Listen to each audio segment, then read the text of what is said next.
বাংলাদেশে ২০২৩ সালে আইসিটি খাতের রপ্তানি আয় নিয়ে বিভ্রান্তি রয়েছে। সরকার দাবি করছে রপ্তানি আয় প্রায় $2 বিলিয়ন, তবে ব্যবসায়ীদের মতে এটি সর্বোচ্চ $1.5 বিলিয়ন। বাংলাদেশ ব্যাংক ও রপ্তানি উন্নয়ন ব্যুরোর তথ্য অনুযায়ী প্রকৃত রপ্তানি আয় $1 বিলিয়ন কম।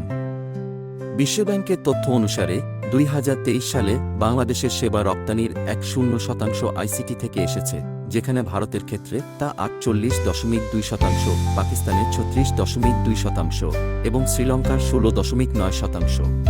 আইসিটি খাতের রপ্তানির ৮০% সেবাভিত্তিক, যার মোট পরিমাণ $1 বিলিয়ন কম। গত ২ বছরে রপ্তানি আয় কমেছে।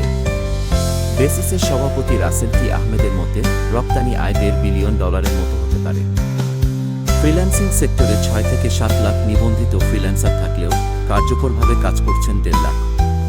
ফ্রিল্যান্সিং থেকে রপ্তানি আয় $২০০ থেকে $৩০০ মিলিয়ন হতে পারে।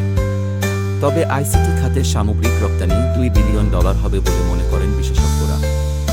$5 বিলিয়ন রপ্তানি লক্ষ্যমাত্রা অর্জনের সঠিক পরিকল্পনা ও অন্তত ১৫০টি কোম্পানি গড়ে তোলার প্রয়োজন বলে মনে করছেন তারা।